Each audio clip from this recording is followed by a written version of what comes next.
All right, welcome back. Everyone needs an Aquarius. We are back. Oh, you was eating some, huh? I It's said I okay. want to get this started.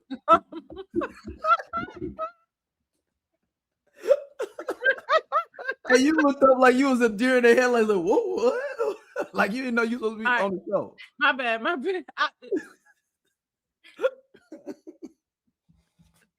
How's the kids doing? Let's get our kids update. The actual kids are my kids, the dogs. Either one, both.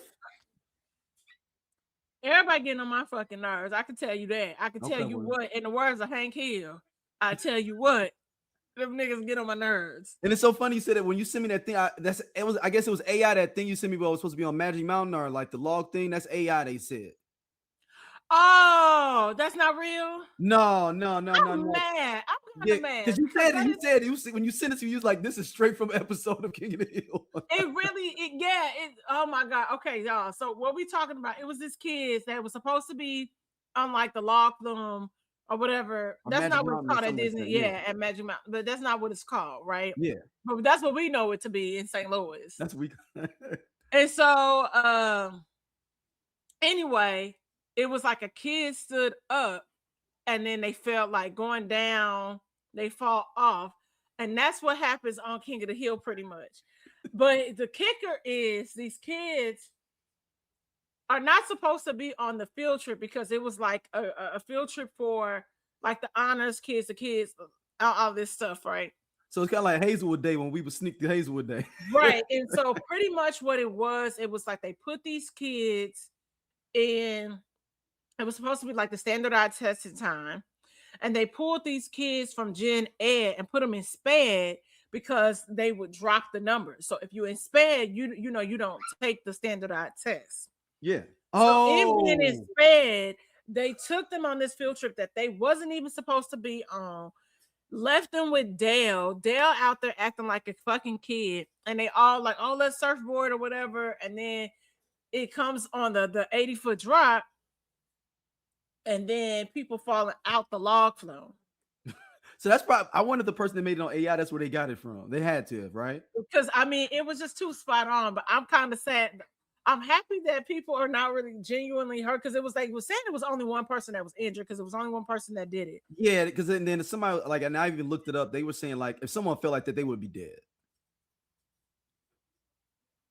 because of how high that is and like how much speed you have. Like it was AI explained it all to me that it was AI. Okay, I would think that they would just be probably seriously injured. Because yeah, it's not like they said that the person was sliding down. It's not like they just falling. They was like they would be sliding down the log flume, like the track, pretty much. Yeah, but they said it would be you'd be dead. Also, I want to say this. Mm-hmm. By now, it is 2026. How come people not strapped into those seats on the log flume? I think there are seatbelts now. Okay, because I can't remember. I feel like it's been like. I don't really like Six Flags. I ain't never really liked Six Flags like that. Yeah, though I work there. I like to go play Six Flags. Yeah. So you took the bus out there, that Six Flags bus out there? I don't know. How do you know about the bus? Oh man, I had some little chicks I used to deal with that be on there. I pick them up sometimes from out of Six Flags. Okay. You gonna make me take the bus? I ain't driving all the way from the north side to Eureka to come get you. That's how I knew about it. So I'll pick them up from the bus stop. So how old were you? How old were they? I mean, 15, 16. I'm 17. Okay. Yeah, I mean, all the girls I know stopped. I mean, maybe I was 16, they were like 15. We all 15, 16. We all like. Okay, so you were driving at an early age. Yeah. This is. Yeah. No, I look, I worked 1 year, not even a year. I would say I worked like that spring when it opened to pretty much when it closed. That seat that to fall. Okay. I kept trying to quit. It was not a thing. Like I kept trying to quit. And because I was like, oh, it's hot. Like I was getting accommodations. Like So were you there when was the little club they had? Was that still there when you was there? What club? They used to have a club called Tremors out there. No, it was a straight club, like a teen club. No, so when I worked there, that had to have been, that was the summer going into my sophomore year, because I got hired. I was working in Limburg. I was going to Limburg, and I got hired. They hired us on the spot, making $5.25 an hour. Woo. $5.25 an hour. So that had to be 02, 03. Yeah, it had to be 02. Yeah, Tremors had to be done. Maybe it might have been done late 90s. Yeah, it was cool though. It was like a straight club. Like I'm talking about, like a teen club. People would pay to go to Six Flags and just go to the club.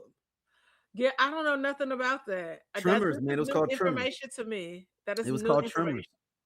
That's hilarious. People remember. They'd be like, "Oh man, you talking about Tremors? That used to be a little spot." See, y'all, all the real players used to be all around St. Louis, hollering at girls. They know.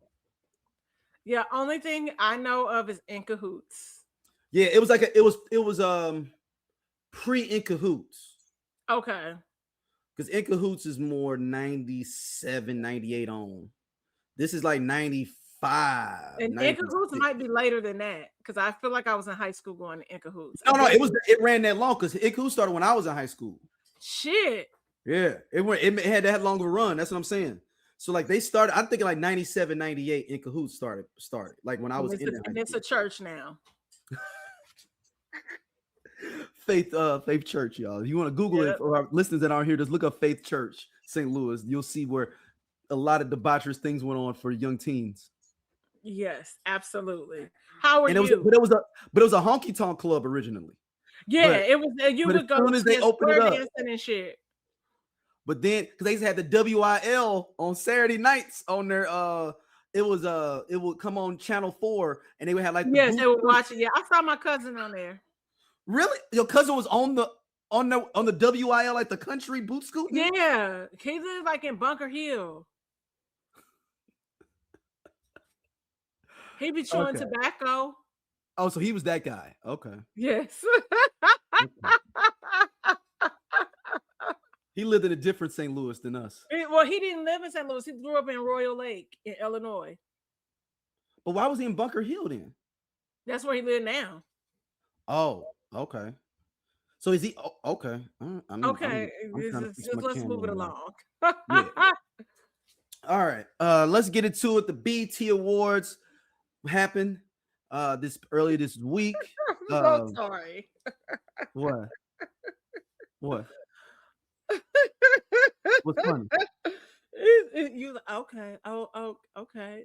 Well, I'm just saying, I have other follow-up questions, but they would make no sense to our listeners that are not St. Louis. Yeah, if you're not in the St. Louis area, it don't make sense. You're not gonna understand. Yeah, but if you know the Battle of Bunker Hill, like you wouldn't. It's that Bunker Hill. So, yeah. And we ain't talking about since it's July 4th. We ain't talking about Independence Day. Bunker Hill. Not Bunker Hill, Massachusetts. Yeah, I'm like, yeah, no, it's everything that y'all think it is. If y'all don't know, just think everything that you think that we may be thinking is everything that Bunker Hill is. And why I'm asking, why is a brother living in Bunker Hill, Missouri?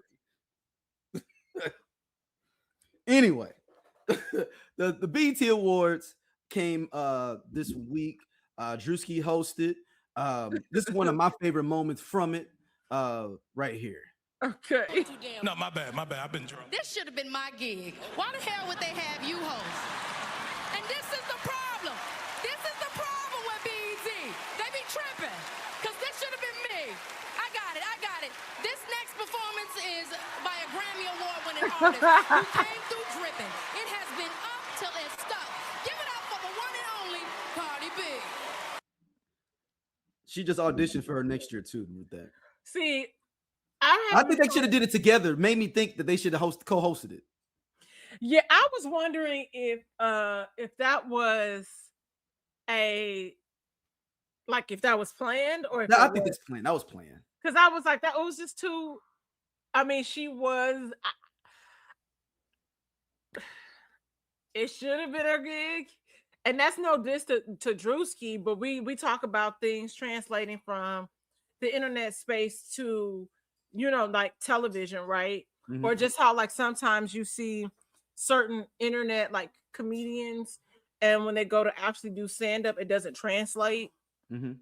because you're used to because it's a lot of work that goes into that, being able to work a room and all of that stuff, especially if you don't have like a kind of more of a storytelling style, comedic punch. You in your mind, you think I just got to hit these jokes and hit the line, and it's not like that when it comes to comedy.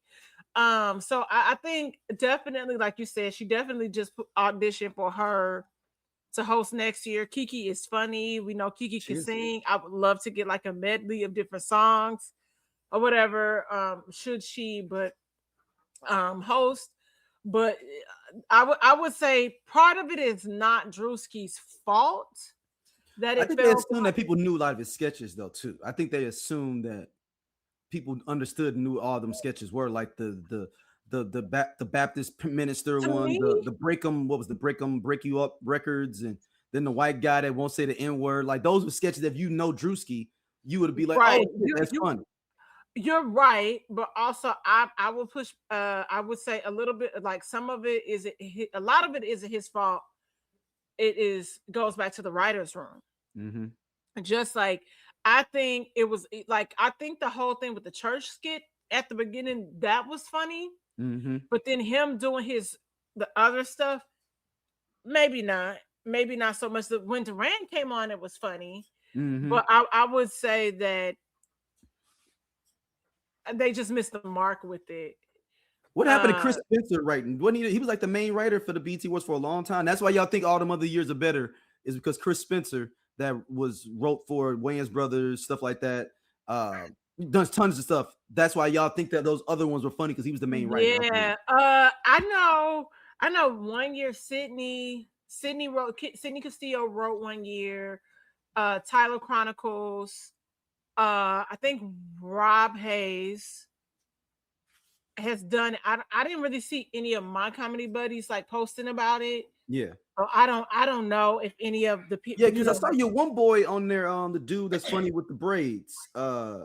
CP.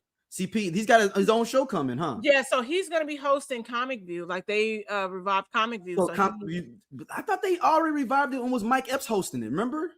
So look, I don't know. It just because it was on BT. I watched it on your BT Plus.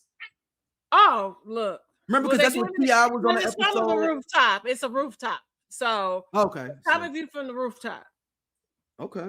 Yeah. So shout out to CP. I ran into him. Actually, I worked the BET Celebrity Basketball game this year. Yes, and then I also worked the BET Media House. So I ran into CP pretty much all weekend. Tangerine, G Thang, who's from St. Louis. They're Tangerine and G Thang, and Carl Payne. They're in a new show that just premiered on BET called Lot Patrol, where it's like security guards. It's like like wrecking havoc wherever they are. I don't remember if it was like a studio lot or whatever. I think it is. But that's pretty much what it's based upon. I can't talk today. But yeah, it's been a busy weekend. My feet still hurt. So what was your overall feel for the BT Awards this year? Like you being around everything. What it was, performance-wise, was actually really good. I would just say that the comedy, like the comedic aspect of it, kind of fell flat. Yeah. But again, I can't hold like you said, it is the assumption that they thought people would know. And sometimes we see now again that things that we do online doesn't necessarily always mean that it will translate. I mean, the Erica Kirk one had like 100 million views, man. That's a lot of people. People knew that, but like also, I get that. But it And that preacher one, I but think, was up you know there. what I'm saying? Like, if you don't know how to make that work for TV, Yeah. it doesn't. It just doesn't. And it's simple. Well, you would think the mathematics behind it would be simple, but it's really not. Because Now, now on a what global, I'm thinking though, Dom, since you just said that, you made a good point. Fuck. What if I wonder if he should have pre-taped all of his sketches and then they just put them into the show that probably would have made instead of trying to do them live. live. That probably would have made sense. The only thing I probably would have done live Is the preacher. the preacher. Yeah, like the break them off records that shouldn't have been live. Yeah. That'd have been funnier if you had and then you might probably got more people to show up, like like to do the little quick sketch thing, and then have them being like, and then have the person doing break them off say, "Oh, well, next up we're gonna be having but have it pre-taped of like next up the next person is gonna be presenting is Derek Luke for because they do that. They used to do that a lot. Yeah, and I would say. I guess they entertain the crowd that's sitting there maybe too. It's like that's too much I think they could have that probably could they probably could have done that and it still would have translated. Because then you have more time, you can make it punchier. You have to think now like on a global scale, like us in America are not just watching it. Like it's a yeah. And people are gonna pull highlights. So you want to be able to spin this into other projects for yourself. And it just kind of was like, man, I didn't laugh once. And then even after the tribute. Oh, the Ray J shit had me dying though. When he kept on talking about Ray J, your funds insufficient. Well, yes, but that's why the church thing was funny. Like that made sense. But then even after, when they do in memoriam, it was something he said, and it was just like, why? It was like tacky. Was it thing like Ray J? We thought you was gonna be up there or something? Didn't he say something like we thought you was gonna be on a memorandum because he claimed he was gonna die? It was, and then he was like, it was like he was trying to move it along, but it was just like not being able, like whomever wrote that, it was like, okay, read the room, like. But he's reading like off we're holding space. He got to he just flowing with it. Like I know that people, but that's the thing of like when you're a host, you're gonna get all the praise or all the criticism. Because if everybody had been laughing, they wouldn't have been like all the writers was been real good. They'd have been saying Druski was real good, not the opposite way. But like I said, it's a yeah, I didn't I like outside of the Ray J part of the church thing and that being kind of funny. I didn't laugh at anything else, but I also kind of when I was seeing him, I was like, all right, well, I can do this or work on that. Yeah, like it was nothing that really kept people engaged until, like you said, like I heard Kiki, and then immediately eyes went to the TV. Yeah, and was cool. Now, like I said, I think if they would have co-hosted together, I think it would have been. I think it could have offset a lot of stuff. Yeah. But they may not want to pay them. BT don't want to pay nobody. So I was gonna say, based on what I saw, especially with kind of like working the media house, I would say that they actually probably had more money this year. Really? Like the media house was like a really dope experience. They had a podcasting floor, they had a radio floor. And then BT. Or is this Paramount? In the elevator, it was like kind of like, not that the space was like a warehouse, but it was like an open like space, and so it had like a warehouse elevator. Like the space was nice. But how they did it was really, the build out was really nice. Like red carpet, like red walls, all this stuff. I'll have to show you a picture of it. But it was nice. Like each radio station had a whole setup on the podcasting floor. Some stuff was like in the open space, but then you had like what's Travis Kelsey? What's that girl named Kayla Nicole? Yeah. Like she was one of the podcasters there. Like she was in this like space where you could like, it was her and like maybe 1 or 2 other podcasts. They were sharing a space. Okay. But each one had their own setup where it was still spacious. It wasn't crammed. And where they could interview people. But you could watch from the outside. Kyle was there from Grits and Eggs. Him like that too. But then where they had Jim Jones and Dave East and motherfucking Fabulous. Now they had them in like a room. Like I didn't even know that they were there until I saw them. Oh wow. Out. But it Essence was there, Ebony, Baller Alert, Shape, all of that stuff was there. And so being able to like Sirius Radio, it was really dope. Really dope. And they fed us. Like now at that basketball game, I would say, because that was a different agency that put that on, it was a little different. But I definitely bully security for their food. But that media house, like the freight elevator, they had a DJ. I wonder, hold on, let me show you. Let me try to show you. I don't want us to get flagged, so because in the freight elevator, it was now I don't know. Did I not get video? What if DOC never got into that car accident? What if Ice Cube didn't leave NWA?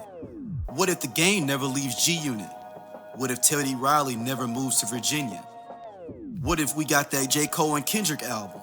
What if the RZA would have never had that flood? How would the hip-hop world sound today? Welcome to Hip Hop What Is, the podcast where we dive into the biggest what could have beens in hip-hop history. From iconic album delays to game-changing partnerships that never happened. We reimagine the culture we love and explore its alternative paths. And you are now at Hip Hop What Is. The freight elevator? I guess I didn't. That's crazy. But in the freight elevator, it was a guy, there was a DJ, and that's where the music, it was like coming through. And so it was really nice. You walk onto the elevator, the DJ is playing his music and everything as you going up to that top floor, which is the radio floor, and then you work your way down to the podcasting floor. It was really, really dope. But I would say overall, like as far as the performances, amazing. I really enjoyed the tribute to D'Angelo. That was good. That was real good. Arie Lennox didn't do that song like it should have been done to me. That song, is the first song. Well, this is my favorite joint on that D'Angelo and the Vanguard album. You just gotta. Okay. It was fine, but it's like you gotta be. It's not a raspiness to it. It's you almost needed like a Michelle D'Angelo, like somebody that was gonna kind of. Her voice is too. It's like you gotta be soft, but it's gotta be rugged on that song because he's like the way he's singing it. You know what I mean? Like, and her voice just didn't. And it's nothing she did. It's just I just think that she should have been matched to do that. Duran Bernard killed shit damn motherfucker though, baby. Look, man. He's making me a fan more and more every day, man. Duran is that nigga. Hey, and that's my second favorite song on that Brown Sugar album. Behind We Gonna Be All Right. I think shit damn motherfucker is my favorite. Yeah, it goes hard. Oh man. Yeah. I mean the concept of the song is amazing. I swear this sounds crazy. Mm-hmm. And I don't know what was happening, but I didn't hear anybody sing Brown Sugar. No, they didn't. Okay, because I was like, wait a second. Because most of them were songs off that D'Angelo and the Vanguard album. Okay, that's the only song they did. Only 2 songs that weren't on that album were Devil's Pie and Shit Damn Motherfucker. Everything else was on that. Oh no, Chicken Grease I believe is on Voodoo too though. But most of them weren't. I think they try to stay away from them. You know what I'm saying? To try to give some different. Because it's hard to beat D'Angelo doing Brown Sugar. Like that's just. I know. But you know who could have did that? Didn't do Lady either. You can't do Lady either. I mean, the person is sitting right there in our face. Lucky Day. But was he on Lucky Day, tour? but Like, see, I but mean, Lucky Day, he performed at the tribute at the Grammys. right, but But was I he on would've- tour? I think he's on tour though, ain't he? Actually, I met Lucky Day at the celebrity basketball game. Oh well, shit, they should have had him then. Well, that's why you saying that, because you actually knew the nigga was there. Yes, I got to meet my Lucky Day at the basketball game, and it was so dope because I was talking to Tangerine, and I'm looking up on the screen, and I see that he there, and I was like, oh my god, I got all access. So like, I don't know how, but what was crazy was like I saw that Ron was playing, and I know I'm cool with Ron through Jeff, my brother, and so I'm trying to go catch up with Ron, and I can't get a hold of Ron, and I'm like, whatever. So I run to CP, talking to Tange. I meet Dave East. I'll tell you offline. And then I was like talking to her. I said, oh, I gotta go Lucky Day. And so I go and I kind of like tap him, but I guess it was a little aggressive, but I don't know. I was trying to like be quick, but like tapping from behind. Y'all, ladies, he had no shirt on, so I want to leave with that. Celebrity basketball game. Walk with me. Okay. So when he stopped and then he turned around because he was talking to somebody, I stood back a little bit. He was like, oh, was I in the way? And I was like, oh no, I just was coming to say hello. I really appreciate like your music. I love your music. Like your catalog is crazy. He was like, girl, I thought you was like bumping me because like I was in the way. And I was like, was I aggressive? I said, I ain't rude like that, at least not today. And then he was like, we hugged and he had his sweat dripping all over my body. So, but continue. I forgot to tell you. Well, yeah. So what? I thought the Tiana Taylor win for Icon of the Year was dope. I saw people online saying like they didn't think she should have won it. If y'all remember, if y'all remember, I predicted her having a bet when we did our year of the year recap. I said she had the best year of 2025. She had an awesome year. She fucking won a fucking Golden Globe, almost won an Oscar, did win an Oscar for best film with the film, had music popping. You get over a tumultuous situation with divorce, regardless of whatever you think about what happened with them personally. I ain't talking about that. But the idea that you're able to overcome that regardless of whatever that is, she had a fucking good year. Who else year you think was better? I will say this, ladies, the lesson is, and this is, leave that nigga alone. Let him go. Because when that divorce happened, and even in the whole thing, her trying to keep it cute, and he the one that where it got information got out and it got messy, baby, let him go. Because the best is yet to come. Like she really was able to ascend with that. That was like, I think he's cool. I think he's funny, but that was dead weight. And then she had to let it go. Yeah, okay. I thought it was good though. I thought it was dope. I thought she didn't. I guess we all knew that Janet Jackson get too. She didn't know. I guess I don't know how that, because she didn't know who was presenting her the award. I didn't understand. Yeah, like that was weird. Like they didn't know, and then it was something else where somebody didn't know something, and I just was like, how is that? Unless they're doing on the coverage, they're telling us, but in the crowd, they're like, you just getting an award. Somebody gonna present it to you. We ain't gonna tell you. And I guess during this day and age, like people really don't have. I don't foresee you watching TV like that with the commercials on BET. Right. Funny. And like who's sitting there? Yeah, because or unless it pops up on your feed, like, oh damn, Janet Jackson's gonna give me my award. Oh shit, okay. Yeah. No, I enjoyed it. Like I said, musically, it was. I had fun. I had fun with Cardi B performing. Which was, kind of petty because she did the song where she talked about beer, and then and then they hold up the BET Awards, all of that. So that was funny.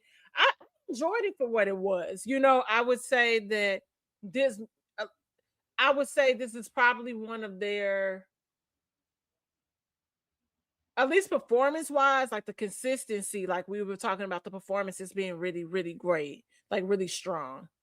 But they've been like figuring that out. It's been getting better as it goes, like, but it's just the thing with the host, like being able to have somebody that is really like strong and solid, like that can bring that all together. I'm surprised, honestly, that they didn't ask like Marlon or somebody, especially Marlon or Sean, with the whole thing with them getting what was that scary movie back. Mm-hmm. But I'm trying to think of who else outside of like Kiki, who else probably would have been a great host.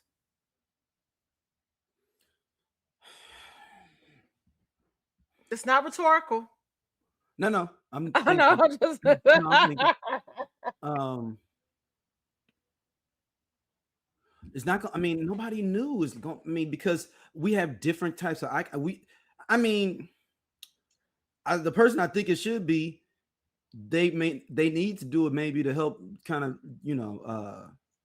get there. And they try to do it at that BT was Jamie Foxx. Them trying to slip himself in there because black folks is kind of mad at him for the 3 strike rule. I don't know why I was never when he said that. Instead, I was like, that's just a joke. He. Oh no. I think it's the 3 strike rule though. Okay, why? This the third one. I think even with him and his mother. Is his mother? And I think him saying that in the comedy special made it worse too, though. What he say in the comment section? No, the comedy show. Remember, he was like, "I'm done" or whatever. Oh no! I knew that was a joke. Oh no, I heard it as a joke, but people took it as like, "Oh, okay, we're gonna take you." No, funny. No. I did not take that seriously. I know. I'm like, you're gonna be right back on that powder. Yes. But I think Jamie Foxx should host. Yeah, he would have been good. Or is it that? But he's already done it though, too. That's the thing. But listen, if it work, it work. Or is it that we really have a? Or is it that we really just like they would need to like change their writers room? They need a strong writers room where it like makes sense. Yeah, and there's so many talented, writers out there. I don't know. I would have to look, roll the credits and see who was some of the writers, because I don't think that I don't think that what's his face did his own stuff. But I don't know. No. I assume that none like they work. He's a comedian, but he's not a stand-up. So I'm assuming they didn't give him those. It's not like if you had D.L. Hughley or Jamie Foxx, they're gonna have a little bit more input. They're gonna have the writers, but they might bring their own writers in. Yeah, that's what they would do. Yeah, that's what would happen is like if somebody like that would be like, oh, I got my 5 dudes I already got with me. They gonna write all my shit. Yeah. Y'all need to hire them. I found that video. So I'm not gonna play the music, but if you can see, it's like a guy and then like in the elevator, and then I don't know. Hold on.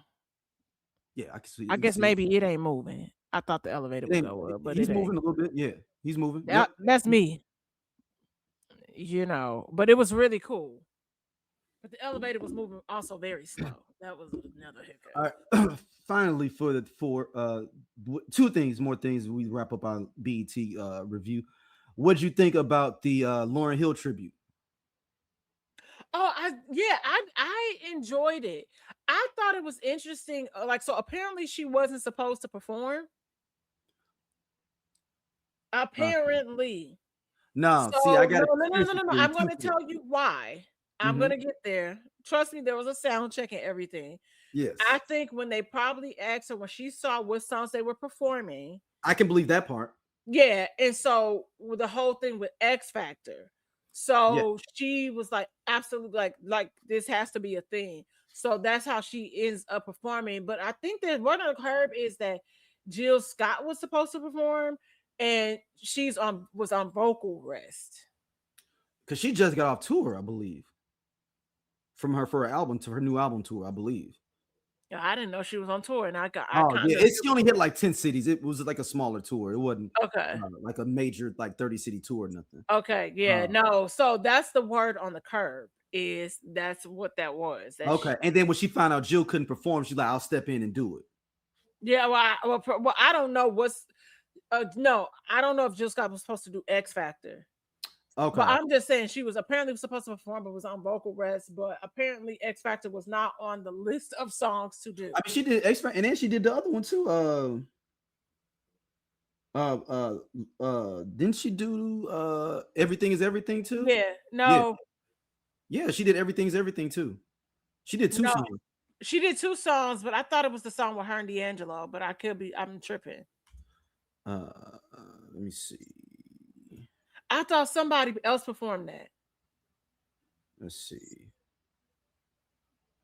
Look, this is how sleepy I am. She did X Factor and Everything Is Everything. Okay, Yep. okay. Yep.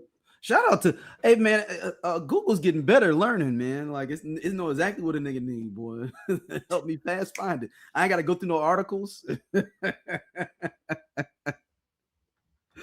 gotta go through no articles and nothing. Oh my gosh. Okay, wait. Before we got one more though. I mean, I got a conspiracy theory though. Okay. Did you know? Wait. Uh-oh. You got what? Conspiracy theory. I thought you let that rest in 05. No. This one is still older because it was previously in 03. The incident had her album came out before 03, so this still can be okay. All right. What is it, Daryl? Okay. So you notice she can't do the original arrangements of her song. Uh-huh. Now, if you notice, when the other people performed it, those were the regular arrangements. I thought it was the only one that tripped off that. And then when she did hers, it had to be a different arrangement. Or it was sped up. And you want to know what it is? Robert Glasper's cool. You know, it's Robert Glasper's the one, him and his band is the ones that have the issues with her. Okay. I didn't know Robert Glasper was in. He's the one that wrote and arranged all of that, the miseducation. He's the one that got the mustard on her ass. Yes. So he's cool with all them other people. And our B TV to ask, he was like, yeah, everybody can do it but her. If she do something, she can't do it. It's so funny. Or it may be that she can't perform, but other people can perform the original arrangement, but she can't. So like anybody else could do. Okay, so is it because she still owes them money or credit and money? Like she tried to take credit for everything, even though she did not do it. She didn't do all the music for that. So wouldn't they go after the label? Yeah. Because how would the label even allow that? Because I would think that the label would be like, okay, no, because this is going to cost us even more money in the end. They just made how does that even happen? It's an injunction thing where she cannot perform any of the original arrangements until it's rectified. So she said, fuck it. I'm going to redo all of them anyway. Because I ain't paying nobody. Because my name is Miss Lauryn Hill, which is a wild thing, though. To me, the whole Miss Lauryn Hill thing is wild to me.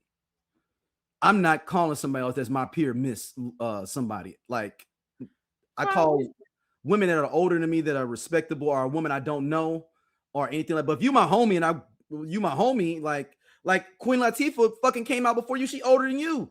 Why is she calling you Miss Lauryn Hill? Y'all both from Jersey, from the same trenches. I have issues with it. That's all. Just I already caught it.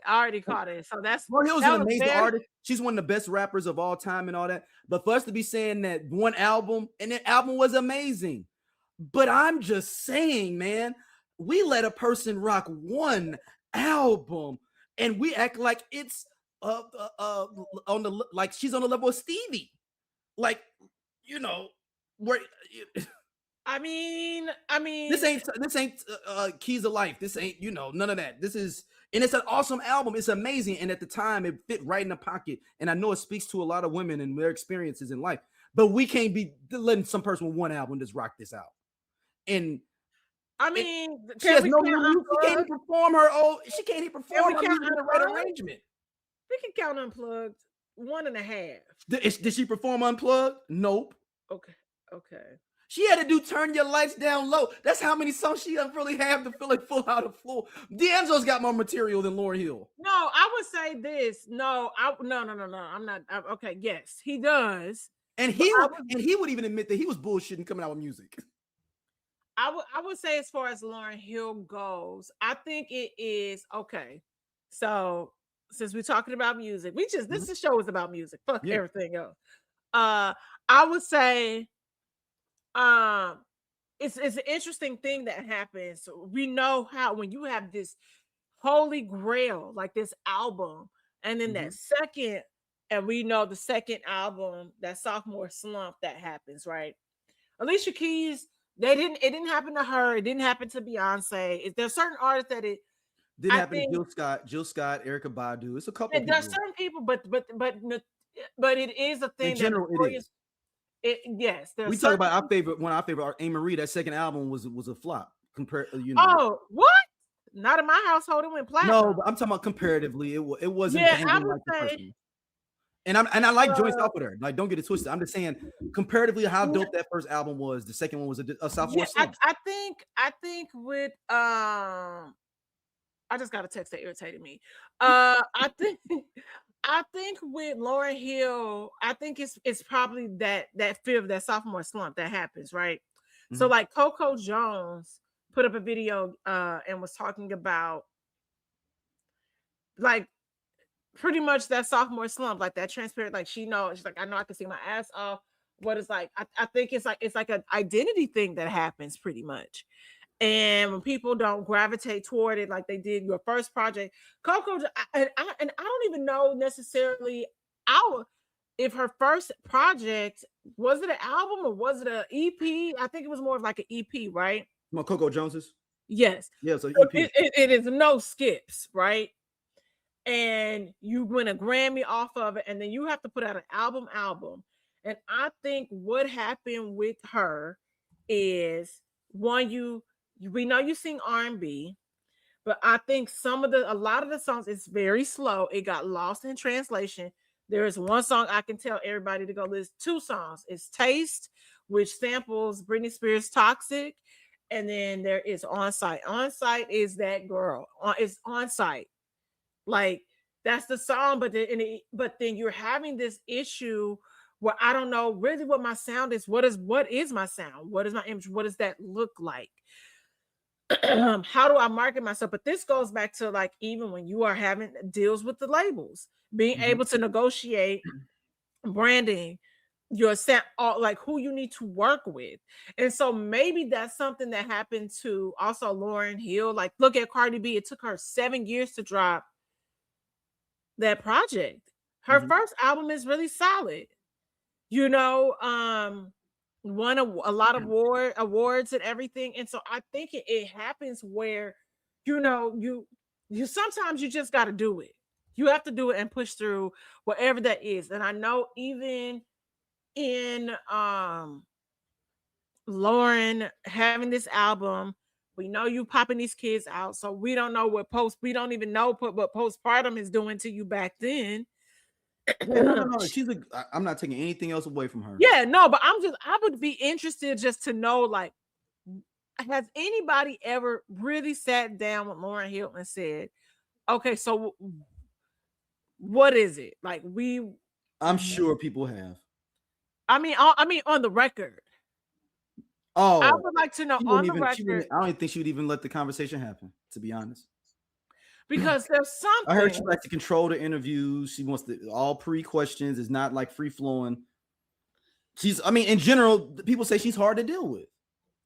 Yeah, and it could be that just like you just have such a bad rap, and some people are just don't want to even take the risk. But I would think that as a label, like, yes, we've had all this success off of this project. Like, I would have thought they would have forced their hand. They could have. They could have. I don't know. That was just one pet peeve for me. And that's nothing against that. It was just funny. I was like, oh, we doing all the original arrangements of all her songs, huh? Because then soon as she went up there, that beat changed up for both of them songs. I was like, oh, Robert Glass was an asshole. He literally won't let her perform them.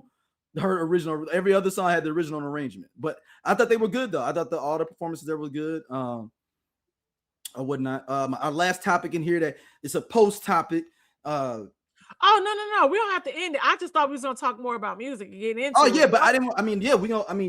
Oh okay. Yeah. I was like, oh no, the show's not over, is it? No. I'm going to another BET Awards topic. Okay. Yeah. a lot of discourse around our Aquarius sister, someone I battle with all the time in my mind, Miss Carisha, Young Miami, and her song "Spitting That," Oh, and how the whole crowd was singing it when she went up there to give out Woman of the Year. Was it the Woman of the Year award or Diva of the Year or something like that? I believe. not Diva of the Year. I honestly don't know what she was presenting. I'm gonna be Yeah, it was honest. like Diva of the Year or something like that. I And it don't went think to that's a Cardi thing. B won. Cardi B won. Okay. Or You whatnot. sure it's So not female rap album? no, because I think it was a mixture of people in that category. Let me Okay, see okay. what. Because a Woman of the Year, it just sound like I can see you infringing upon what is it like? What magazine is that? Allure. Doechii and SZA one. It was for best. It was the BT Her Award. Oh, okay. I'm about to say, I'm like, Yeah, the BT Her Award, and that was then I believe Punch from TDE was also upset at Druski for them putting the saxophone on his girls from his from TDE from the label. You know, SZA and Doechii. Remember that they were doing a speech and that remember Druski was like, if you start talking too long, this dude here gonna start playing. And he started playing on Doechii and SZA. So Punch from TDE was like, "Oh no, we can't be doing that to my girls." Because they both on his label. They both is on his label. okay. But so with Miss Carisha, "Spin That," which is, I mean, I guess it's a summer anthem. I mean, it's not my type of work, but everybody's singing it. It's a catchy hook. I get it. Sad where we're in the state of hip hop, but that's a whole nother discussion. Uh-oh. But I get it. It's a catchy song. But NDRE and a few others were coming out upset about the represent. And keep in mind, this is part 2 of us with NDRE from BET Awards. We discussed her last year as well because she had issues with the dress of the young ladies last year at the BET Awards. If you go back into our archives and type in 2025 BET Awards recap, then we discussed that as well. So I'm gonna give her exact quotes. But NDRE comes out and says about it was particularly Carisha, and the idea of the spin that shit, talking about the scammers, and all that. NDRE says directly. I'm trying to find her direct quote. She puts she put it up on Threads or Twitter.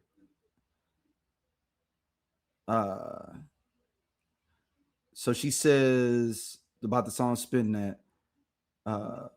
She says, for clarity, I did not say I think anyone needs to boycott the song. I said it's a sign where we are as a culture that this song has been accepted so widely and that's facts. So one media user wanted them to boycott the song.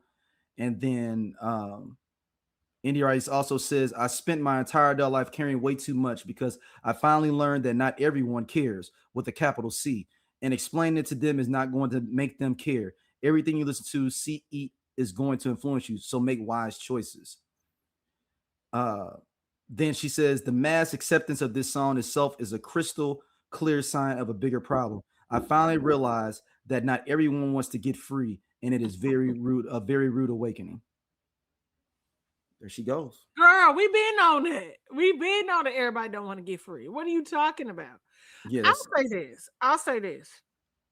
I can see how people hate that song. I can see. I don't hate it. It's just not my thing. Right. I can, but to my point, I'm saying I can see how somebody can like fuck with it. Like you said, it's a catchy hook or whatever.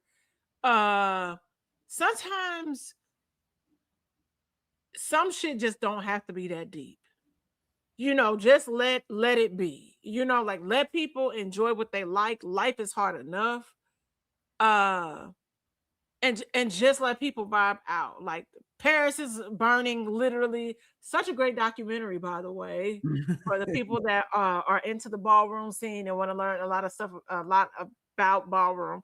Paris is literally burning because of a heat wave, like light fixtures melting, all this stuff. Like I think that people, our freedom, our reparations are not going to be based upon Spin That. Yeah. Spin That is not the thing that's holding us back fully. It's not. It's really not. But it's also, but at the same time, on the other flip side of it, it is like, damn, man, like all this bull, and I know it's more. I think more maybe more people's issues. I'm Doja. They sleep. Yeah, we part of Just Posted Podcast, man. The best show on this network. Come on, check, girl. Seriously, man. Just Posted.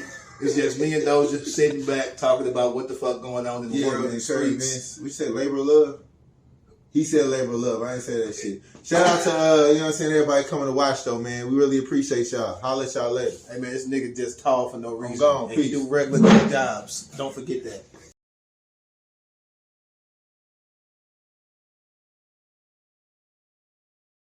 The balance is fucked up in music.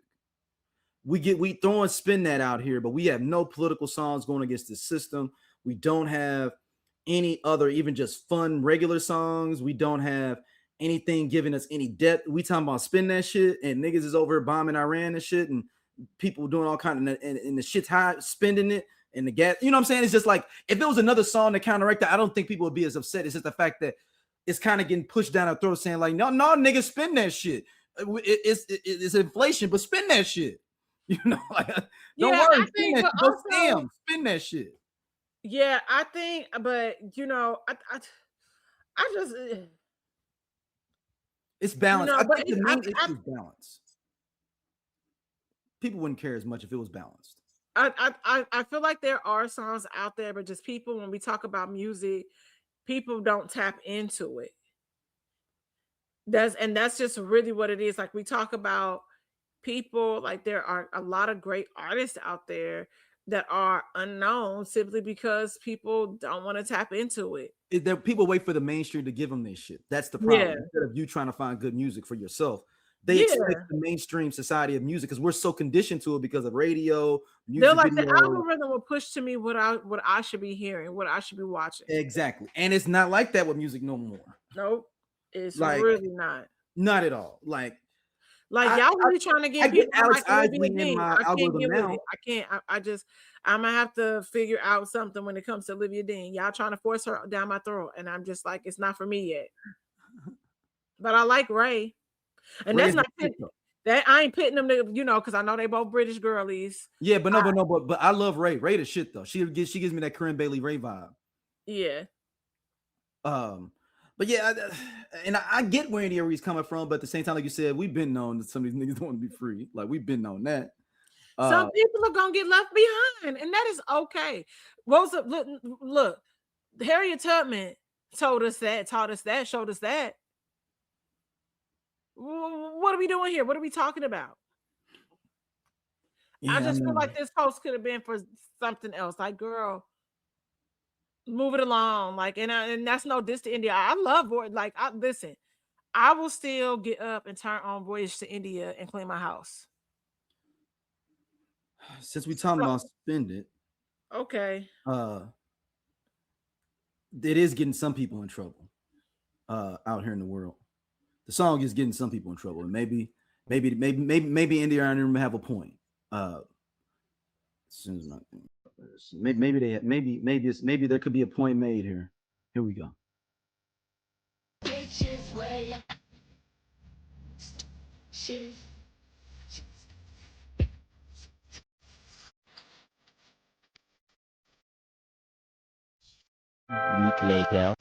One of the most prolific organized retail thieves in Western Washington is facing new charges. Janice Downs, a.k.a. Janice Smith, a.k.a. Hold on, I'm gonna pause you. I can Dom. You can. I wish I could see Dom sitting there eating popcorn like she's like, "Ooh, I'm ready to watch this shit."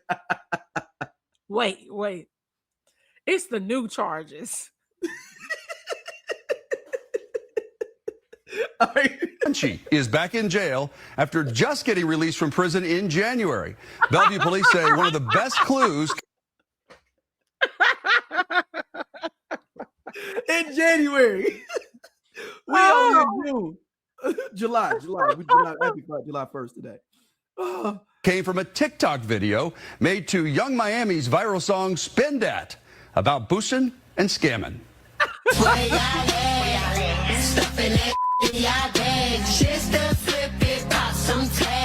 Bellevue police say this video shows Janice Wiley holding 2 stolen Louis Vuitton purses. It was posted 5 days after detectives say her daughter, Janice Downs, and an unidentified suspect stole the bags worth more than $7,000 from Nordstrom in downtown Seattle.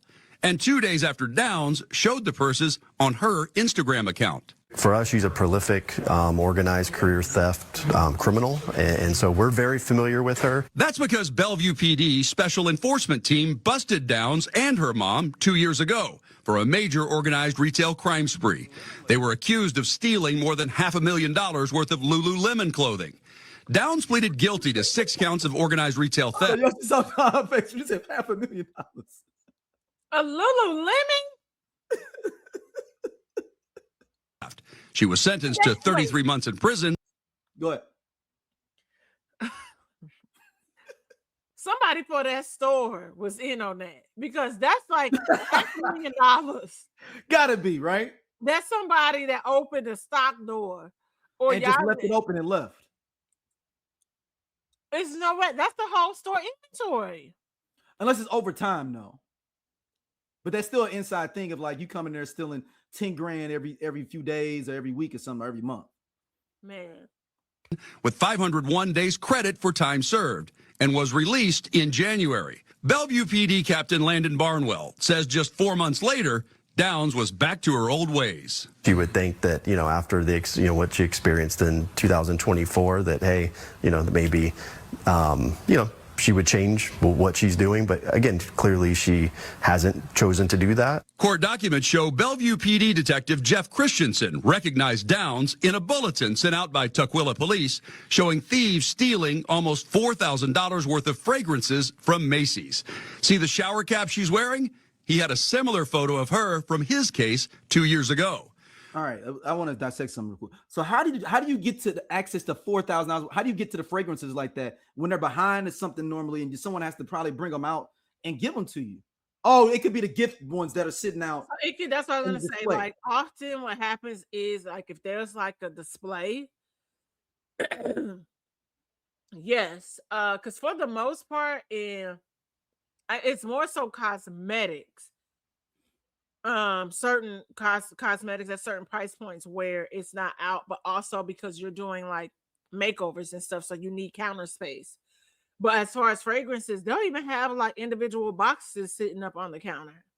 So gift sets, yes, but also like individual stuff, depending on what that display looks like at that time. So if you just come through and you got your bag, it's that easy. Damn. Working with their regional law enforcement partners, he says he then identified Downs in similar thefts at the Macy's in Tacoma and the downtown Seattle Nordstrom. People don't just commit crimes in one location, right? I mean, especially when it comes to, What'd you say, Don? Cooperated to steal. What'd you say, Don? Go ahead. Yo, when they just showed her, it looked like she was in a what do you call the garbs that the Oh, she was in a burqa. They're gonna talk about it in a second. The purses, distracting the clerk by asking to see other bags on the shelves behind him. When he turned his back, watch as the accomplice smoothly slips the handles of one of the purses over her arm. After he shows them a second bag, he puts it back on the shelf. When he went to the front sales counter, police say Downs walked over, made sure he wasn't looking, and grabbed the purse, then held it down low on the right side of her body, opposite over where the clerk was standing. Her accomplice then moves over next to her, takes the handbag, and exits the store with both of the stolen purses. A few seconds later, Downs follows her out. On June 12th, Bellevue police arrested Downs and her mom. Detectives located them in the parking lot of Westfield South Center Mall. Court documents note that Downs was wearing the same burqa, black-colored sandals, and her white-painted toes matched her appearance from the Nordstrom theft. We will hold you accountable, and we're not going to tolerate people that commit crimes here in our community. Ma'am, is your true and correct name Janice Smith, a.k.a. Janice Downs? We'll stipulate the name and date of birth for purposes of arraignment. In court, King County prosecutors charged Downs with organized retail theft in the first degree. Her defense attorney asked the judge not to allow our camera to show her client's face. And I do want it was just to film. Downs remains in jail on $215,000 bail. $75,000 of that is for a fugitive warrant out of Oregon. She's charged there with 16 counts of organized retail theft, aggravated theft, and theft. At the end of the day, we're preventing crime here in Bellevue because, we know it's not a matter of if they're going to come to Bellevue, it's when. Yeah, so we got another. Maybe that's what they're talking about, Don. Is that's this girl's got a and I know there've always been boosters and things like that. You know what I'm saying? Like that's truck hit a bump, and you get a little, couple of TV or something. But man, like she got a whole ring going. She got it's a burqa for me. I was like, wait, is that a burqa? Mm-hmm. That means she was committed to the rules. Well, that's why it's in the first fucking degree. Okay, so is it safe to call her a kleptomaniac? Gotta be. Like how good she stole one bag by distracting you get one. She was like, fuck it, I still want that same bag and went back to get it. You wasn't satisfied with the one bag. You said, we getting both of them still, bitch. But also, this is what we talk about. Jay Leno had a segment called like Stupid Criminals or Idiot Criminals or something. You remember that? Yep. Because why would you put that on Instagram? Also, you already easily identifiable. You just got out too. You already got the some niggas didn't pull up, wasn't waiting on them when they got home. Like we met them in the parking lot. No, y'all, that would have been funny had they just like, oh, we already got the address. Like, let's go post up. Like, let's post up and then just be like, so. And then she has 16 charges in Oregon, another state. They gotta extradite her. Oh, and you know what? The other state might not want to pay for it because it may not even be worth it. Like, now if you cross these borders and we catch you, charges might be worth it. But no, since you got her already, though, now we can go ahead and figure this out. Or can y'all like make this concurrent? They might be like, man, let's go ahead and see. They probably know too. Well, except for that Lululemon thing. That Lululemon, I would have thought that they $500 grand. That's what she went in jail for the first time, and just got out in January. And that was you got your mama wrapped into it too, man. Like, no, I feel like the mama the ringleader. You think the mama the what is it, the den mom? Yeah, because the mama is the ringleader because. I think they just be doing shit. I feel like I thought the mama was the ringleader. I'm trying to see because I think so. Damn, her name is Janice. They got the same name, but just two different last names. One is Janice Downs, the other one's Janice Wiley. So she named her daughter after her. Yeah, why would you put that on the internet? Why would you put that on the internet? And you got the feds already watching. You just got jammed up and got out. You ain't even trying to be discreet about it. Niggas is gonna nig because like in a few years, I'm surprised if hasn't already started. Just like that, because social media can make any and everybody famous and give them attention. But if I'm getting paid, I'll have my attention. Why am I? But I'm telling you, like it's a case study, just how people respond and what they want to do, so people can see them for likes and comments. Okay, so on the video, that's the mama dancing in the video. Yes, but the girl's the one putting in all the work. So you saying, yeah, she's the mama, the ringleader. She going out there putting in the work though, the daughter. So I thought that it was both of them in that Louis Vuitton store. Oh, I thought it was a friend, maybe. Maybe it was the mom. Because the only reason I can tell the difference is because the mom got a tattoo on her neck, the daughter don't. And the daughter is also lighter. I thought it was both of them. Whatever. Yeah. Nigga, why was y'all gotta stop putting everything on the fucking internet? Okay, so Down shared her. She said she brought it to her mom and she did the TikTok videos and her mom dancing with it. So like she's not in it. So technically that's okay. So the mom it looks like the mom knew about it, but got jammed up because she in the video where the old girl's trying to get clout for. She's not in the video doing it, so she thinks she's getting away with it. If that makes sense. Yeah. Because that's my mom doing. y'all wanted me. Y'all ain't got me with them. Yeah. That's what I'm wondering. Okay, That's why she thought she was being slick about it. But still, why would you do it? Period. What would you do? You know, she boosted it. I mean, she was just happier girl. Little girl came home with some Louis. You know, you want to let me get that for only $200, right? Mama, hey, you brought that stolen merchandise up in my house. I gave my cut. And you had $500,000 worth of Lululemon in the basement. Lululemon? $500,000. That's the trip down part. Is $500,000. Like you said, how do you get to $500,000? Like I'm like, that is like half the inventory, more than half of the inventory in a store. That's crazy as hell. We're gonna keep it fun. If y'all remember the story, we had a story previously before about a young lady that has stole her parents' car. Her mom's car was like an Equinox or something, if I remember. And went to Target and went shopping. And you had money and everything. Went through the checkout. Did they catch her like on the way home? They caught her on the way home. She checked out and everything. Yeah, no, they caught her on the way home. No, she didn't leave. They caught her. It was something at the checkout that prompted them. She went to the Starbucks. Remember? I was like, remember she went to Starbucks and but it's the Starbucks is inside of Target. Right, inside. But she'd already checked out. Is what I'm saying. She went over to Starbucks, and the person at the Starbucks was like, "Hey, man, it's 6 a.m. Where are your parents at?" Because she got up early. Yeah. So we have a similar situation with this. Where this young man said, "I'm taking me a flight to Japan." He's 11 years old. Hi.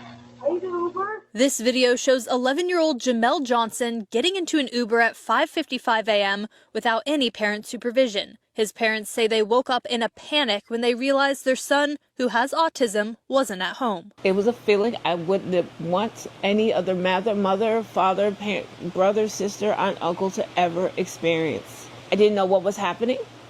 I didn't know where my son was. When they checked their security camera, they saw the black car pull up and their son get in with a suitcase. At that point, we're literally in frantic mode at that point. When Jamel's dad called his missing phone, Port Authority police at JFK answered. And they had found him because he was trying to get on he was on the TSA line. I wanted to go to Fukuoka, Japan. The parents say their son has autism and running away from home isn't uncommon with kids on the spectrum, but they're angry at how far an 11-year-old got without anybody stopping to question him. He looks like a child.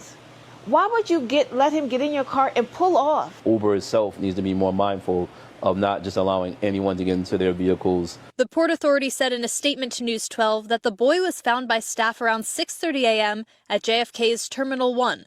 Police took him to their post, had emergency services check him out, and found him to be fine. It was not scary. I feel worse, nervous, but I'll be fine. I was thinking I'll be fine.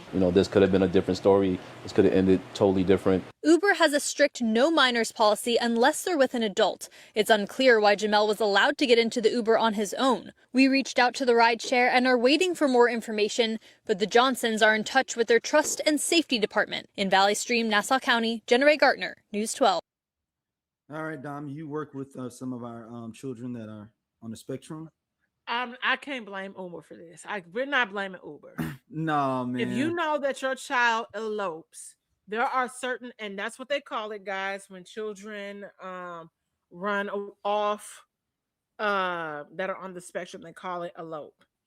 And so if you know that you have a child that elopes, you have extra safety precautions put in place. I am aware that he is clearly on the more kind of moderate to high functioning side because he knew how to use the phone. He knew how to. He ordered the Uber. He knew what to do. He walked out the door confidently, and he packed. And yes, to go to Japan. Now he was gonna have. Well, here's my thing. How did he get into TSA? Did he buy the ticket to Japan? No, because I think TSA got him because he didn't have a ticket when he got to that part where you show your ticket. That's what I don't think he bought. Yeah. Now that'd have been gangster if he bought his ticket. So ultimately, there was Home Alone 4. Yes, there are precautions that you put in place when you know you have a child that elopes. That's where that you have to monitor a little more to keep them safe. So that means on your doors, this is simple. You have a lock that is higher on the door that they cannot reach. That or something, something of the sort, or maybe something is a code that they don't know.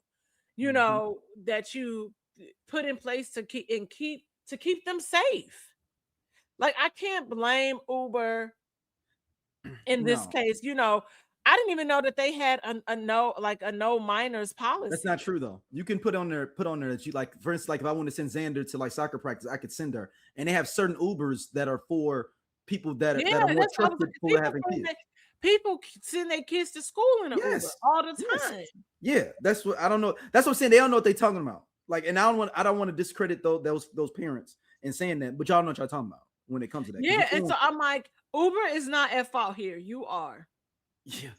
And that little man looked like he was frustrated. Like, man, y'all messed up my damn plans. Yes. He said, like, I'd have been all right. I had my whole thing mapped out. He probably did too. Listen, I know that ultimately we all get frustrated. We had kids we had this little boy Angel. This dude seemed like he would have been able to make it. I'm sorry. He would have been able to make it. And I think he would have been fine. But we had a kid that he would be like that with his mom. He would get so frustrated. Like, we had this bubble run, and she was trying to like walk back with him. He was like jerking away. And then when she was talking to me at the door, she's like, yeah, Angel like ran away from me, blah, blah, blah, blah. And I was like, Angel, come here. And he was walking, he saw her, he said, and her, people get tired of their parents sometimes, like, overbearing. I get that, but he said, I was trying to go to Japan. Hey, and look, he was y'all like, saw how he hopped down them steps? Dude, he was like, I'm out. I'm out. I just need a break from y'all. Y'all need a break from me, and I need a break from y'all.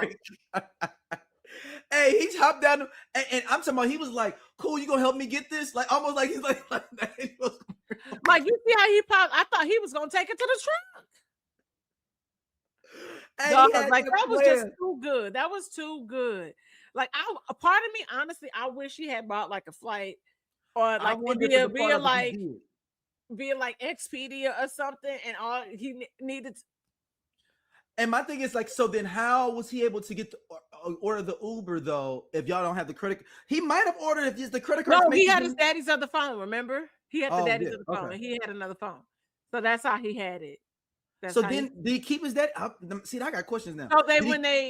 So because he called it, and then they said it was JFK that picked up. Right. Okay. So he took the phone with him at least. He took the phone with him. Could you imagine?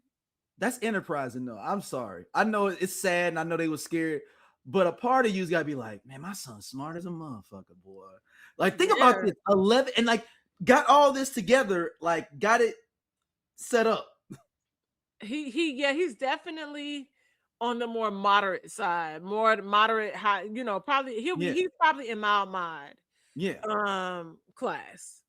But for sure, that tickled me. And he was looking like, I was just trying to go to Japan.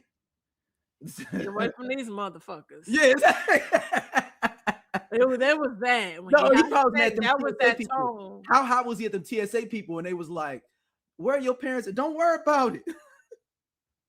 Because here's the thing. Kids do travel alone quite often, but like you said, if he likely didn't have that boarding pass, that's what prompted them to stop him. Because if he had I'm going to Japan, but you know what, he probably don't have a passport either. But does he even know what gate to go to, or he was gonna go through a random gate? But if he has the app and he actually bought the ticket, they never said if he bought the ticket. That's true. And if he's smart enough to get all this done, he probably know the flight schedule. That's why he got up at 5:30, 5:45, because he knew it was he knew he had to be. He probably did research. I need to be there 30 minutes before the flight. The flight says 7. Could you imagine in like 15 years this come up and they be like, "Hey, Christopher, remember when you try to go to Japan?" Without a flight and a passport. He probably like, I was gonna go if it wasn't for y'all. And I need him and the other young lady to make a movie together, like a kids escape movie or something. I don't know what it could be, but we need this concept of them together. She could be the getaway. She know how to drive, so obviously, and they were same age. I mean, she didn't know how to drive that well. It was good. It's better than some adults for her to get herself to still Target. ran over a mailbox or two. I've known people that have done that as well that are adults. Oh man, so a serious story, man. Chris Johnson, former running back, he at one point had the most rushing yards in a season for a running back. Goes on Good Morning America, and we find out he got ALS, aka Lou Gehrig's disease, which is pretty sad. And this is the interview with him that he did with it's Michael Strahan. Yeah. This now. Because if sharing my story helps even one person get diagnosed sooner, inspires more research, or gives another family hope, then it's worth it. Johnson says he was in the prime of his life, working out daily and running errands with his 4 children until ALS changed everything. Let's go back to last year. When did you notice that something was off? I first noticed weakness in my right hand. At first, it was little things like my grip didn't feel right, and I wasn't as strong as I've always been. His wife, Brittany, thought it was something much simpler. Brittany, what did you think it was at the time? I thought because of football and, his career that it had to be something with that, maybe a pinched nerve or something along those lines, but never ALS. And what did doctors tell you initially about your condition? We hoped it was something else, but after thorough testing, they finally came down with a diagnosis of ALS. They told us about a medication that might extend life by a few months. Then they told us to get our affairs in order. It was hard hearing that, but after watching Good Morning America and seeing Dr. Merritt with Eric Dane, we reached out to her. She was willing to think more creatively, offering experimental treatments that might help and advance research. Yeah, so the people that may be listening or if you can't tell from if you're watching a video, he cannot move in his body. He has the computer in front of him and his eyes are typing out the letters, and then he had his voice be made in there so it could be his voice talking going forward. Yeah. So yeah, just think, and they talking about he may have 6 months. Steve Gleason, I don't know if y'all remember from some sports fans when New Orleans Saints won the Super Bowl. He was the guy that blocked the kick for the season right after the Katrina, when New Orleans went back into their stadium after Katrina. He blocked the kick to win that first game. He's had it for 15 years, man, and he don't look nothing like himself anymore. And like he's lived longer than they expected. Like he's lived 15 years. The average life expectancy for people with ALS is anywhere from like 2, maybe 3 years. Yeah, he lived 15. Yeah, because my one of my like childhood best friends, their dad, actually around a year ago, passed away from ALS. How long? And he had it for about 5 years. Oh, so he went past the number 2. He went past. Yeah. He had it for about 5. And just to see how quickly this young man has declined is really sad. Like I wasn't years that he couldn't move his body. Yes. That's just, oh my God, like it's just shocking and heartbreaking. And he's so fucking young. He just turned 40. So young. And it's like, and man, and there's the elephant in the room is, yes, when you are playing football or super contact sports like that, you have a higher propensity to get ALS. That's already been proven that you can. ALS comes from Lou Gehrig's. He's like, oh, well, Lou Gehrig played baseball. The thing with that, they didn't wear helmets then. Lou Gehrig was constantly getting hit in the head with a baseball. Like if you go back and read old articles, okay, he took a lot because they didn't wear helmets. Remember, they was just wearing a baseball cap back in the 30s and 40s, before they were. And if you go read old articles, you'd be like, hey, this cool ass Scott from the I Love 90s Music podcast. Hit that subscribe button right now. Like it. on the SOLC network. You finna get all the real deal on the 90s, the 2000s, and the splash of that 80s. Do it right now, man, and I'll be your friend.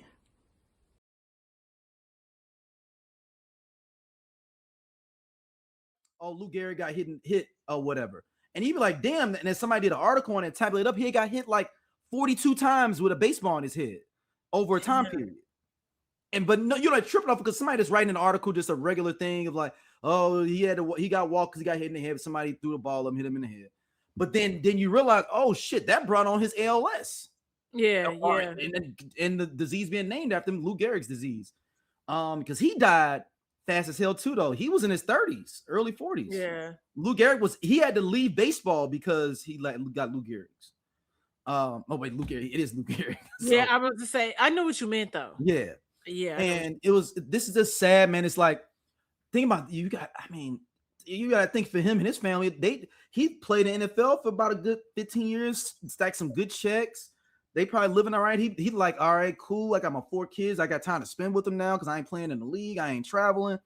And you wake up one day and you could barely move, and every day is like harder for you to move. And you're thinking like, oh man, that's that fucked up knee injury I had back in 2015. I'll be all right. And then the next day it's your other knee. And then like deliberately, I'm not saying the next day, but like over this time period, you just like, yo, I can't even move. Like I can't move my whole right leg now. Now I'm X amount of time, wheelchair, man. Like, man, I couldn't, especially him having kids and him being in his kid's life, man. That stuff hits, man. Yeah. Like when I last saw my friend's dad, that he was like, I look, had life gone according to plan, that would have been my father-in-law. But the last time I saw him was the November before he passed in that May. Because he passed like late May. And so, oh my gosh, this is July. So yeah, no, I'm getting my timeline messed up. We'll talk about timelines shortly. But ultimately, he like I was talking to him and I was asking, did he, remember? Because certain things, but he could speak. He had speech. He knew who I was. He was just, wheelchair bound. Yeah. So it, affects people slightly differently. And I was just happy that I was able to see him, and everything. So it's just so unfortunate. How sometimes our bodies will make us prisoner. So you gotta, even like you said, I worked out, I did all this stuff, but then like you said, like playing contact sports, it puts you more at risk. Like we already know that it puts them at risk for what's the other one? That they said Aaron Rodriguez. Also Parkinson's. But no, what's the one with the brain where they can't really diagnose it until you die? CTE. Yeah, CTE. Mm-hmm. Yeah. So like even the technology to do it is pretty awesome, man. Like him to even be able to talk like this. Before, you remember they just had a little computer talk box you would just try to talk through. So like you basically bank all your they have you read if you get diagnosed, they just have you read a whole bunch of stuff over time, or they take like your old interviews of your old records and they basically be able to plot out your voice, and you basically your eyes know where they're going, and then you just basically talk it out. It's like a big ass text box machine. Yeah. So think about like you can do predictive on there. Like, so this like when you texting and it's like, it's no, you're gonna say superficial. You can go faster and like, I want to go to superficial. So you don't have to spell out superficial. But that's a sad thing, man. Just have some, man, this time is real, man. That's the only destination we all got. Yeah. That's the only thing that we all got to, every one of us got that destination at some point. Just take the time, man. And I can imagine like with the kids, man, and him. Think about like Dom is saying, y'all. You literally can. Your mind is not decayed. You could solve physics. Do whatever you were doing before, complex equations. Do all kind of different things. But you just can't. Your body can't move. You basically sitting in a tomb. Like you literally are sitting there and cannot move your body. And then I think about the pressure putting on his wife of like, yo, you got 4 kids, and now you got somebody that can't even move their body.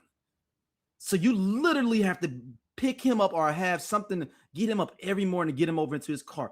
Somebody's got to come. Or, I mean, they're a little bit more, maybe a little bit more. They're a little bit more affluent, so they might have a little bit more healthcare capabilities, I'm assuming. So somebody's got to help bathe him 2 times a day, get him in his car, feed him, like, yep, man. And when they say sickness and health, man, this is what the shit they talking about, man. When it comes to that, man. But let's get some more fun stuff, man. I did want to talk about that because that was shocking to me. Yeah, to see that. All right, so we got one more topic we can do. You want to do? Go ahead, put your finger up. Okay, I just got to be out in 10 minutes. Yeah, that's what I said. You get to choose.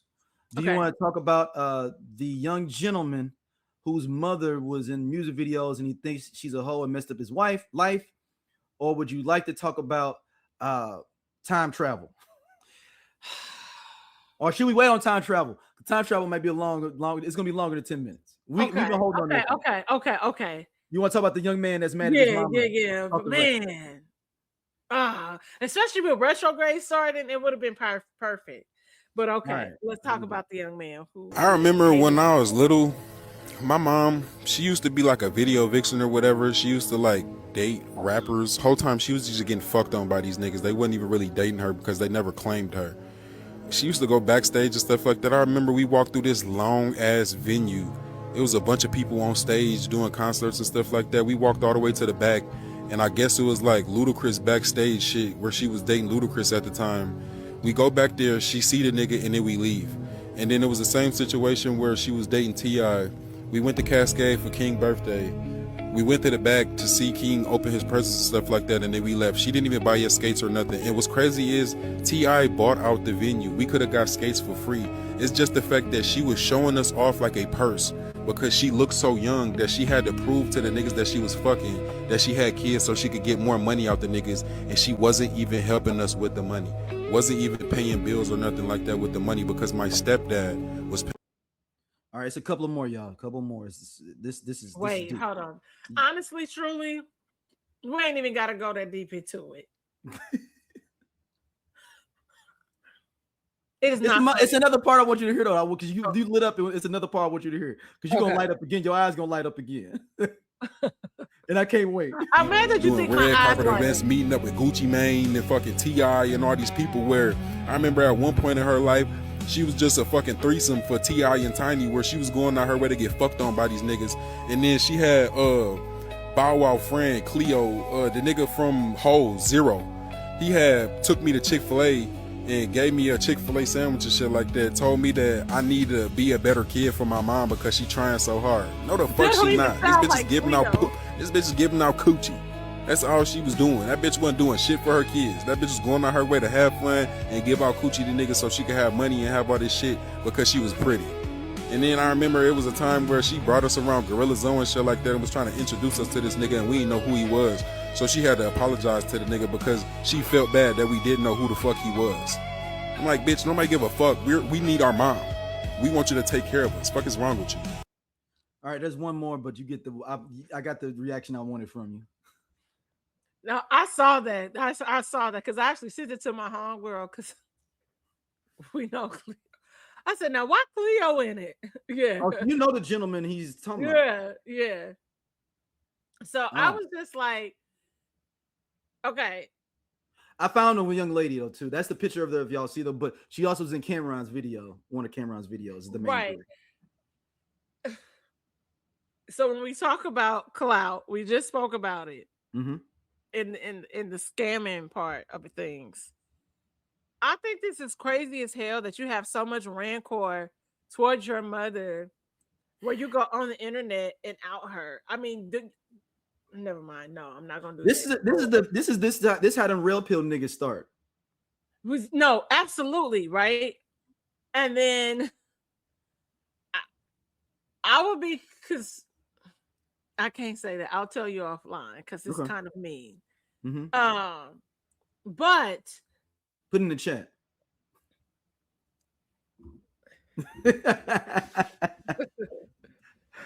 I mean, it's like he literally like I know I know we can have disdain for our parents. And look, I'm the last person to be talking.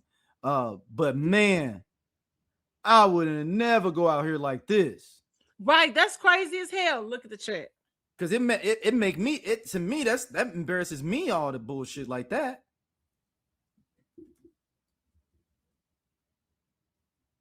Yeah, no. Like maybe that's why he upset. Maybe that's why he. No, but that's what I thought you were thinking though too. Because I immediately was like, oh dang, you didn't get some stuff, huh? Okay. Yeah. I know that's, but like you coming to the internet to expose her. You want to know how this can be solved? You pay the lady and lay on the couch. This is a quick fix. This is an easy fix. And pay the lady you get on the couch. And I'm not saying that you have to have a relationship with your mother, because I'm firm on boundaries. I don't believe that family has to always, we can figure it out because so-and-so you only got. No, I'm not like that. I ain't beefing with my mama or my daddy or nothing like that, but I'm just saying that people, like, that's the expectation, especially as Black people. We always feel like we got to take whatever abuse or whatever, how somebody can shortchange you. It's just a part of life. No, I can protect my peace and not have communication with you. It's a hard no for me. But never am I going to go on the internet talking shit about or like outing my mother and calling her all types of bitches and hoes. Yeah, man. Or whatever. That's out of pocket. Like, dude, you look crazy and stupid as hell, bro. And you doing this? I guess his mom responded. Look like his mama responded. What's she saying? That's what I'm trying to see here now.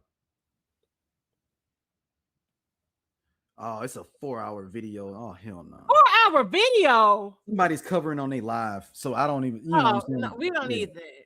Yeah, I just need the. What you watching since you watched that Nature Boy bullshit? I'm not done yet. I had to take a little pause from it, man. I'm still on episode like 24. It was getting too heavy. Huh? It was getting too dark and heavy. Yeah, man. And I'm just trying to move around a little bit different. I know that's right. Be intentional, baby. Yeah, I'll get back to it if some things pop up. I'll get back to it, but yeah. That's because to me that's just like, that's wild. That's crazy. Like he's like, and he naming names too. Mm-hmm. And certain time. Now you got people looking at people crazy because like it overlaps. Like I just pray for the world. You got data centers making it hotter because y'all want to ChatGPT flyers and not use Canva.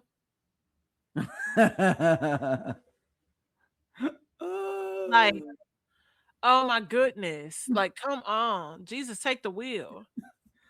Well, Dom, where can people hit you up at? And everybody check out the new show as well.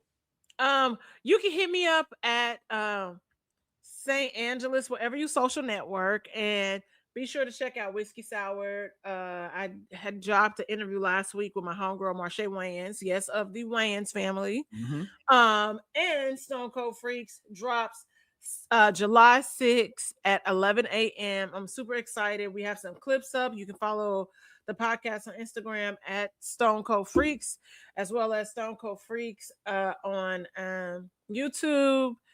And the audio will be live on the 6th. All right. Be sure to like, subscribe, and share. Make sure y'all hit us up. Voicemail. Yeah. I was going to say, but make sure 314-649. Wait. Go ahead.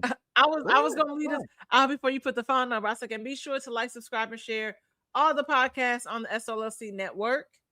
Thank you. And 314-649-3113. We'll see y'all. Peace.